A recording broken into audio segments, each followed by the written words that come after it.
En algún momento había pensado en titular al libro de las historias que no han pasado, como explico en la postdata que hago a la obra, eh, donde caprichosamente intento explicar una suerte de teoría literaria alrededor de esta palabra, es decir, ucronías. Sin embargo, es cuando pensé en de las historias que no han pasado, reparé en esa casualidad que nos da el idioma castellano y pues algunos otros de la lengua romance de historia e historias, ¿no? Esa misma palabra para designar dos cosas que a veces, por lo general, también son distintas. Esa historia con H mayúscula que hemos designado como una ciencia social, de lo historiográfico, de lo probado entre comillas, y lo que ella, en contraparte, llama eh, erróneamente, o mejor dicho, someramente, lo ucrónico, es decir, la ucronía. La ucronía es una suerte de utopía donde la U griega es mucho más radical, la U que niega, U cronos, es decir, lo que no está en ningún momento, por supuesto también en ningún lugar. Y fue con esto entonces que dije, pues esta palabra engloba todas estas historias que yo narro, que por supuesto no han pasado y que a veces pienso que tenemos que cuidarnos de que no pasen. Lo ucrónico acá señala realmente es una tradición fantástica, de la literatura fantástica, ficticia o ficcional. Por supuesto que el mejor título hubiese sido simplemente Cuentos o Antología de Cuentos o ese célebre título que ya no me pertenece, que es Ficciones, pero está en esa tradición, es decir, la tradición de una literatura, llamemos, onírica utópica y, por qué no, ucrónica, en ese sentido que he querido impregnar yo a la palabra, eh, según lo postulo en el libro.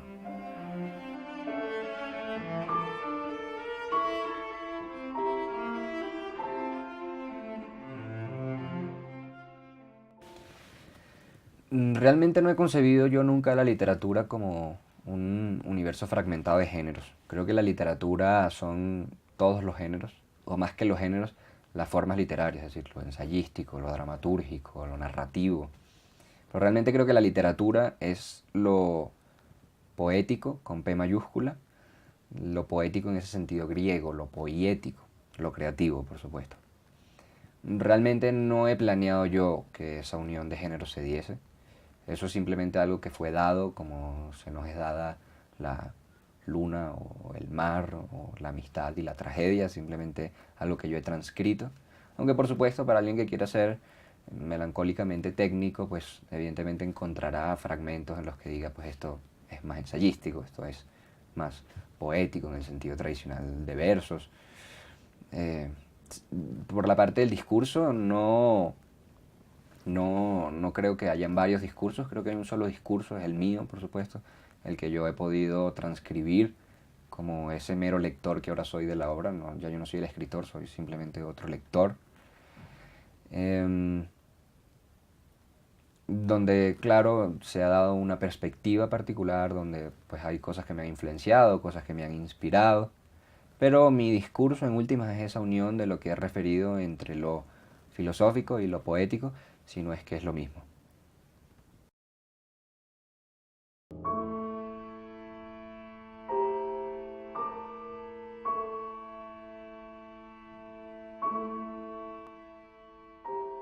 Mis influencias han sido varias y, por qué no, también raras en cuanto he encontrado inspiración para la narración en aquello que por lo general no narra. Esto ha sido pues en la filosofía que ha tenido atisbos de literatura y en la literatura que los ha tenido de filosofía. El libro da alguna constancia de ello, pues está plagado de epígrafes que en ningún momento pretenden ser evidencia de una vasta lectura o de un bagaje que tenga que preceder a la obra, sino es mi humilde homenaje a estos autores que precisamente desencadenan la narración que presento en la obra. Si tuviese que inscribirme en alguna tradición, creo que sería en esa donde han escrito gigantes como Jorge Luis Borges, como Marguerite Yourcenar, como Marcel Schwab, eso en lo contemporáneo, y ya luego hacia lo más antiguo, pues Voltaire, Dante o Virgilio. Claro que ellos lo han logrado con una mucho mejor suerte que yo y sin duda también con mucha mayor destreza. También pienso en algunos libros y cuentos que me han hecho feliz y que me han inspirado e influenciado, como pienso en Saramago, en García Márquez, en algunos cuentos de Oscar Wilde, de Juan Rulfo, de Cortázar, y que me han brindado un cierto confort, que es lo que yo realmente he tratado de plasmar en mi obra.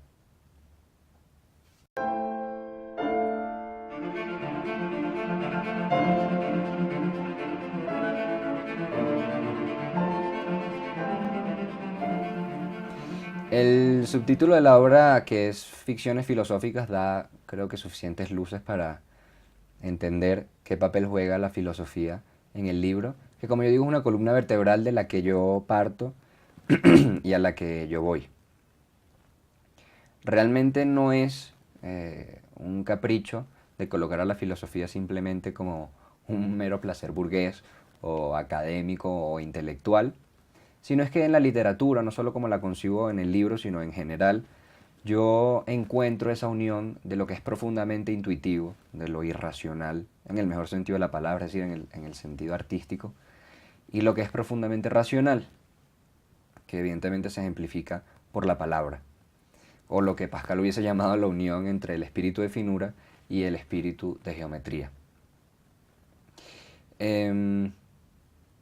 En últimas, creo que lo que se logra es una búsqueda, por un lado, de un placer estético, aunado a la búsqueda de un placer intelectual, pero que me hacen evidentemente jugar con esos problemas que de alguna forma resumen los problemas de la humanidad, que son lo epistemológico, lo metafísico, y lo que sospecho es al menos un poco más útil, lo ético. Se pudiese creer que he ensayado alegorías o fábulas, pero lo cierto es que como somos seres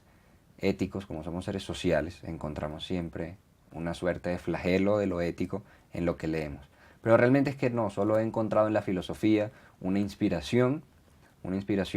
que me ha dado, como digo, esa unión entre lo que por lo general hemos querido separar, entre la intuición versus razón,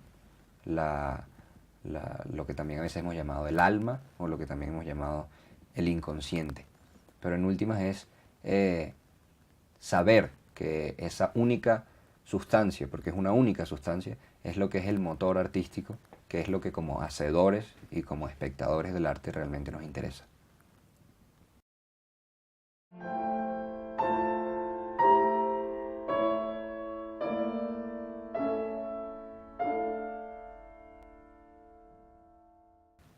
Creo que el título realmente revela